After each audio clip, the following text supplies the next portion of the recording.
जोडी तुझी अन माझी, थोडं प्रेम थोडी मजा.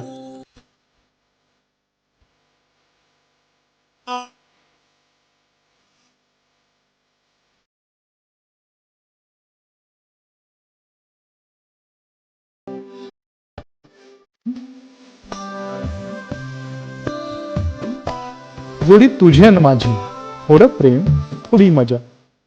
नमस्कार, मी स्वप्नाली. स्पीड न्यूज लाईव्ह 24 प्रस्तुत जोडी तुझी माझी या विशेष भागामध्ये आपल्या सर्वांचं स्वागत. आज आपल्या सोबत संगीता भालचंद्र देशपांडे इथे उपस्थित आहेत. त्यांच्यासोबत भालचंद्र देशपांडे सर इथे उपस्थित आहेत. त्यांचं आपण स्टुडिओमध्ये स्वागत करूया. सर आणि मॅम, तुमचं खूप खूप स्वागत आमच्या या स्टुडिओमध्ये. आज आपण ह्या जोडीला इन्व्हाइट केलं आहे आणि ती त्यांची ओव्हरऑल लग्नानंतरची सगळी जर्नी आपल्यासोबत शेअर करणार आहे. हे त्यांचं सेकंड मॅरेज आहे आणि त्याबद्दल आपण त्यांच्याकडून जाणून घेणार आहोत. सर आणि मॅम, सर्वप्रथम थोडक्यात तुमच्याबद्दल आणखीन थोडी माहिती आम्हाला जाणून घ्यायला आवडेल. मी भालचंद्र देशपांडे. माझं शिक्षण कोल्हापुरात झालं, डिप्लोमा इन मेकॅनिकल आणि इलेक्ट्रॉनिक. त्यानंतर सर्व्हिसच्या निमित्ताने मी जे बाहेर पडलो, त्यानंतर प्रायव्हेटमध्ये सर्व्हिस केली पुण्याला 3 वर्ष. आणि त्यानंतर मी एमएससीबी मध्ये काम. एमएससीबी मी फक्त जनरेशन साईडला असल्यामुळे आमच्या सगळे तिकडे जे power station thermal power station आहे ते फक्त नागपूर, कोराडी, चंद्रपूर, भुसावळ, परळी वैजनाथ आणि नाशिक या भागातच आहे. त्यामुळे माझं पूर्ण 35 वर्षाची जी सर्व्हिस पिरियड आहे तो सगळा त्या भागातच आहे. ओके. आणि मॅम, तुम्ही काय करता? मी आता सध्या संगीता देशपांडे. सध्या मी हाऊसवाईफ आहे. पण आधी मी लग्नाच्या आधी नोकरी वगैरे करत होते. बर.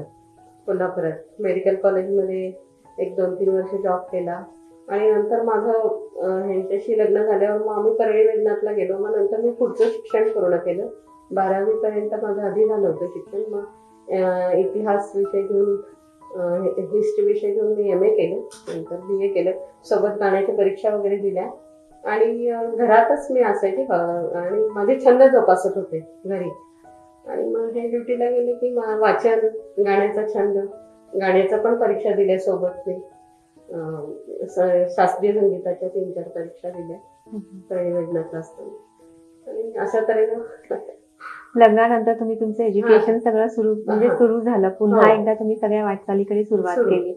आता दुसरा प्रश्न म्हणजे तुमचं लग्न कसं जुळलं? कुठे तुम्ही भेटलात आणि कशा पद्धतीने तुमचं लग्न झालं? नाही, आमचं अरेंज मॅरेज आहे. माझा पहिला घटस्फोट झाला नव्हता, ऑलरेडी दुसरा पण झालेला होता. त्यावेळेला आम्ही दोघांनी कोल्हापुरात मध्ये लावून उठलेलो होतो आणि त्यांच्याकडे आम्हाला इन्फॉर्मेशन आलं. पहिल्यांदाच बघणं झालं, म्हणजे दुसऱ्याच्या वेळेला असं काही आणखी 4-5 वर बघणं वगैरे झालं. पहिल्यांदाच तिला बघितलं आम्ही. आणि ज्यांचं वधूवर सूचक मंडळ होतं ते माझ्या वडिलांचे मित्र होते आणि आमच्या सासूबाईंचा भाचा होता. असे होते ते वधूवर सूचक मंडळमध्ये. त्यामुळे 8 दिवसात आमचं लग्न ठरून गेलं. 8 दिवसात तुम्ही रजा घेऊन आले ते 8 दिवसासाठी. आणि मग मला त्यावेळी दाखवायचा कार्यक्रम केला. लगेच त्यांनी पसंती दिली आणि 8 दिवसात. तुमच्या लग्नाला किती वर्ष झाली आहेत आता? सेकंड मॅरेज 25वा. अरे वा, मस्त. तुमच्या फॅमिली बद्दल थोडस आणखी जाणून घ्यायला आवडेल. फॅमिली म्हणजे माझे ऑलरेडी 3 भाऊ आहेत वगैरे. मी सगळ्यात धाकटा भाऊ आणि एक बहीण असते. त्यानंतर आई वगैरे होती, आता पण ती आणि सगळे आमचे भाऊ इथे कोल्हापुरात होतं. पण आता त्यांची मुलं पण नोकरीसाठी बाहेर गेले बेंगळूर, पुण्याला. त्यामुळे ते दोघंही भाऊ सगळे बाहेर गेले. तुमच्या फॅमिली बद्दल? मला 2 बहिणी आणि माझ्या पाठीवर 2 भाऊ. माझ्यापेक्षा मोठ्या 2 बहिणी आणि 2 भाऊ आणि आई वडील. आणि सगळे कोल्हापुरातच असतात. आणि माझ्या म्हणजे भावजया पण आहेत. सगळं जॉईंट फॅमिली. सेकंड मॅरेज करताना तुम्हाला असा काही अनुभव, म्हणजे कुणाचा विरोध होता किंवा असं काही तुम्ही या सिच्युएशन मधून गेला होता का? डिरेक्टली ते जुळलं आणि तुम्ही एकत्र आलात? नाही, तसं काही विरोध व्हायचं काही कारणही नव्हतं. आणि कारण दोघांच्या सहमतीने ते सगळं तुम्ही पुढाकार घेऊन लग्नाला. पहिल्यांदा माझी मोठी बहीण माझ्या बरोबर होती. त्यांना दाखवलं येताना. मग तिने मला सांगितलं की बाहेर आल्यावर दाखवण्याचा कार्यक्रम झाला. तिने मला सांगितलं की का कोण असतो त्यांच्याकडं, ह्या व्यक्तीकडे बघितल्यावर असं वाटतं की ते तुला सुखात ठेवेल. आणि त्यामुळे मी होय म्हटलं, मलाही म्हटलं ठीक आहे, आणि मी होकार दिला त्यांना. आणि भाऊ पण म्हणतात थोडस वयात अंतर वाटते का वगैरे.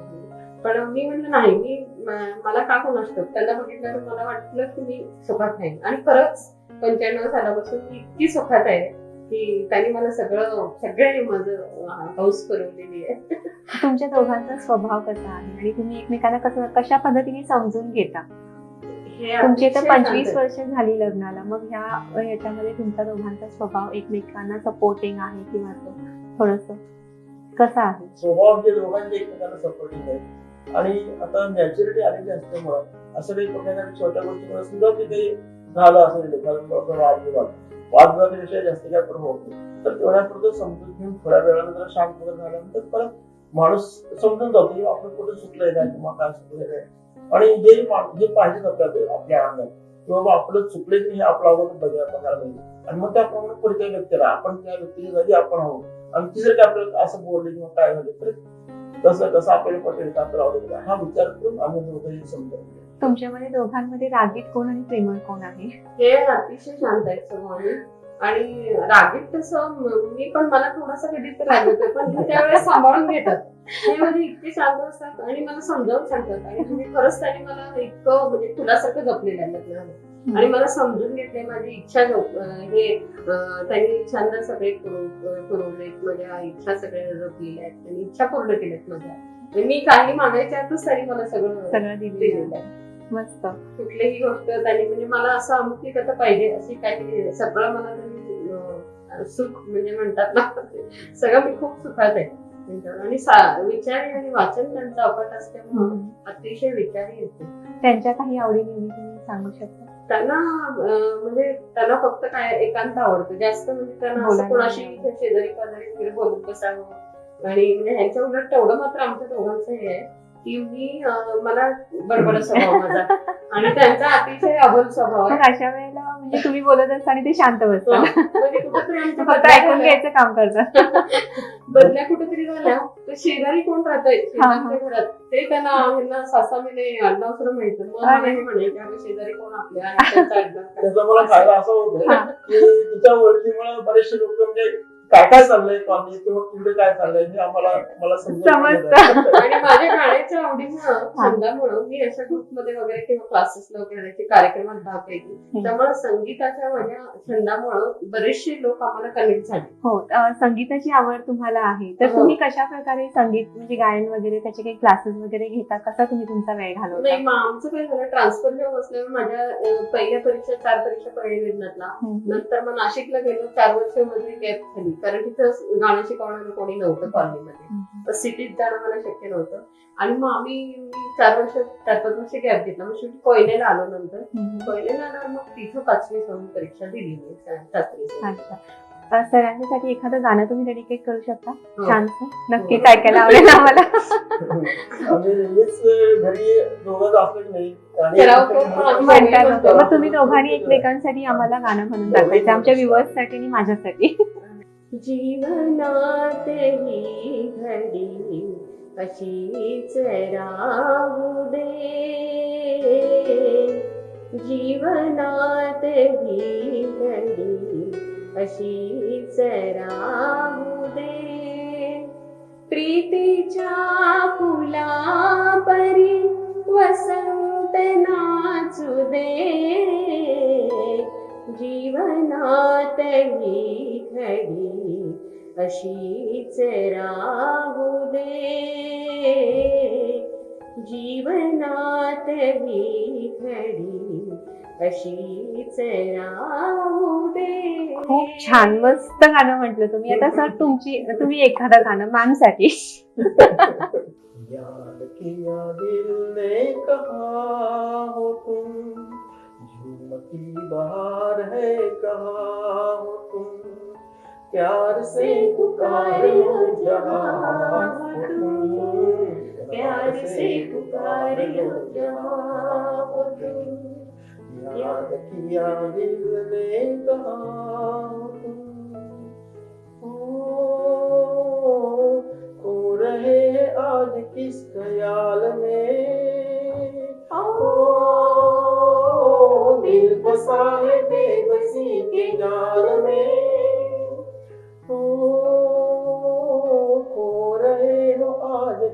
ख्याल में दिल बसा है बेबसी के ख्याल में। मतलबी जहां में बाग तुम, याद किया दिल ने कहा है तुम, प्यार से पुकार लो जहां तुम प्यार से पुकार लो जहां। खूप छान, खूप सुंदर गाणं म्हणता तुम्ही दोघं. खूप सुंदर, म्हणजे आम्हाला इतकं छान वाटलं गाणं ऐकून आणि छान गाणं तुम्ही सिलेक्ट केलं होतं. त्यानंतर प्रवासाची आवड तुम्हाला आहे, तर प्रवासाचा एखादा असा प्रसंग तुम्ही आमच्यासोबत शेअर करू शकता? टूर टूर काश्मीर ट्रिप होती. श्री ट्रॅव्हल्स पुण्यात श्री ट्रॅव्हल्स तर त्या टूर मध्ये त्यावेळेला काय होतं, जरी यांचं अतिरेक्यांचं जरी तिथं कमी असलं तरी पण अजून मधनं धोका होता. आणि ऐन वेळेला काय व्हायचं की जरी काही अतिरेक असता नसला तरी त्याचे पोलीस इतके तयार राहायचे की जरा कुठं खट्ट झालं की सगळे रस्ते वगैरे बंद करून द्यायचे. मग एकदा आम्ही अशी म्हणजे तेव्हा त्या ह्याच्यामध्ये होतो, मुक्कामात होतो. दुपारचं सगळं साईट सीन झालं आणि संध्याकाळची परताची वेळ झाली. परतत असतानाच काय झालं, एकदम चालू झाली गडबड सगळीकडे, ते सगळे रस्ते बंद येतात. मग त्यावेळेला काय केलं, आता आमचं म्हणजे काही एवढं हे नव्हता, पण आमचा जो मॅनेजर होता तो हुशार होता. त्यानं ताबडतोब ती गाडी होती ते एका गल्लीत घातली, तिथं त्यांच्या पहिल्यापासून नेहमीच्या ओळखी असतात. मग त्यांनी ताबडतोब सगळे ज्या ओळखी आपले जे टुरिस्ट लोक होते ते म्हणजे सावकाश उतरा, भरभर उतरा, जास्त वेळ नव्हता. आणि त्यानं तिथे एका घरात आम्हाला आत गेलं आणि जवळजवळ 5 तास तिथं आम्हाला बंदिस्त आणि मग नंतर मग शांत झाल्यावरती ते लष्कराचे त्यांच्या लगेच आवडतं त्याचं सगळं ते ठीक आहे बाहेर पडा.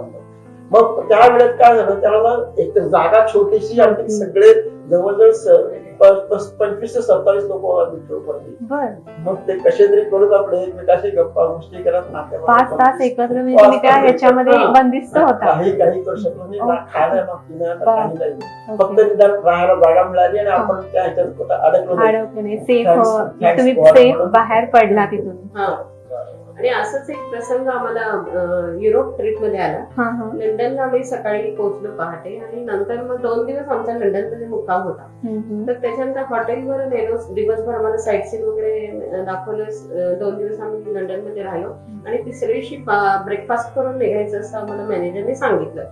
आणि आम्ही सकाळी 8:30ला ब्रेकफास्ट केला आणि हॉटेल सोडलं आणि लंडन आम्ही पार्क केलं. म्हणजे फ्रान्स आम्हाला पुढे जायचं होतं आणि आम्ही अगदी त्या टनेल मध्ये बसलो फ्रान्सला जाण्यासाठी दुसऱ्या देशात.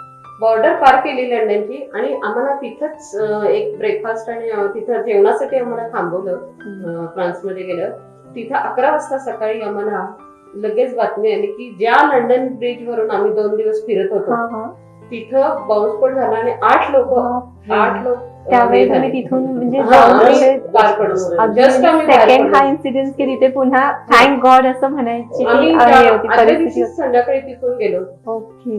खूप प्रसंग असे अनुभव तुम्हाला थ्रिलिंग आहेत एकदम तुमच्या लाईफ मध्ये. धक्का बसला म्हणजे आम्ही सुखरूप.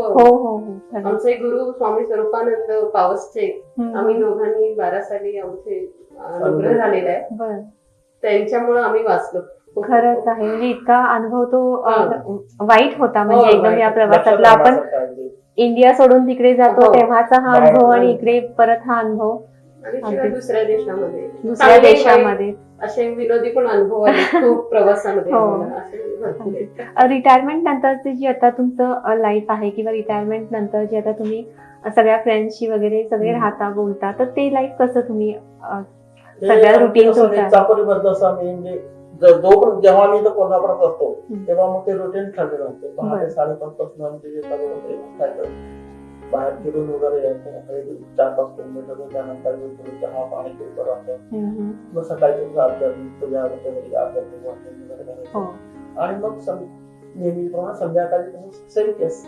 दुपारच्या वेळी त्याला मी काही टीव्ही वगैरे आमचं जास्त बघणं नसतं, सिरियल बघणं वगैरे आमचं माझ्यालाही आवड आहे ना मलाही आवड आहे. फक्त संध्याकाळी झालं की मग मित्रांच्याकडे 4-5 माझे मित्र खास तिथेच आम्ही जाऊन बसतो आणि अगदी गप्पा गोष्टी अगदी असं म्हणजे बातम्या छान आणि कॉर्नर करोडपती डिस्कवरी असे ठराविक असे channel ठराविक आम्ही channels तुम्ही बघत बघता. असतो. आणि आता थोडे आध्यात्मिक बाळूमामा हम्म, हम्म. वगैरे जे आहेत हो आता अक्कलकोट स्वामींचं वगैरे असे सिरियल मी हो बघते. एकमेकांसाठी तुम्ही जो वेळ देता तो हो. अशा पद्धतीने हा, एकमेकांसाठी हा. वेळ रिटायरमेंट नंतर देता. आणि यांना त्यानंतर जरा संध्याकाळचा वेळ दोघांनी मिळून एकत्र गाणी म्हणणं वगैरे दोघंही आम्ही कराओके कराओकेवरती गाणं त्या आम्ही डुएट गाणी म्हणतो सोलो मस्त. म्हणतो छान. आणि त्याच्यामध्ये 2 तास कसे जातात. आणि आमची ही ह्या ह्याच्यातले जे पण संगीताचे जे लोक आहेत हम्म. ते इतके 7-8 लोक आहेत, ते वेगवेगळे म्हणजे हे ग्रुप वेगळा, ते आध्यात्मिकचा वेगळा, काही जण हा. हा संगीत गाड्यांचा वेगळा, त्यानंतर नाट्यसंगीत आम्ही ऐकायला जातो तो ग्रुप वेगळा, हो. असे सगळे वेगवेगळे आहेत. मग काही ते- लोक आमच्या घरी येतात हा, मग हा. आमच्या बरोबर कराओके गायला लागतात. बर ते असंही अरे वा. असतं. त्यांच्यावर छान. आम्ही जातो. हा. खूप छान. आता त्यांनी त्यांचा जीवन प्रवास सगळा आपल्याला सांगितला. खूप सुंदर त्यांची जर्नी आहे आतापर्यंतची आणि इथून पुढच्या सुद्धा जर्नीसाठी तुमच्या लाईफसाठी तुम्हाला खूप खूप शुभेच्छा. आमच्या स्पीड न्यूज लाईव्ह 24 या चॅनलकडून माझ्याकडून तुम्ही इथे आलात. खूप छान तुमचा सगळा प्रवास आमच्यासोबत शेअर केलात आणि जोडी तुझी माझी या विशेष भागामध्ये तुम्ही सहभागी झालात त्याबद्दल खूप खूप धन्यवाद. थँक्यू. जोडी तुझी आणि माझी, थोडं प्रेम थोडी मजा. ताज्या अपडेट्ससाठी स्पीड न्यूज लाईव्ह 24 चॅनेलला सबस्क्राईब करा आणि बेल आयकॉनवर प्रेस करा.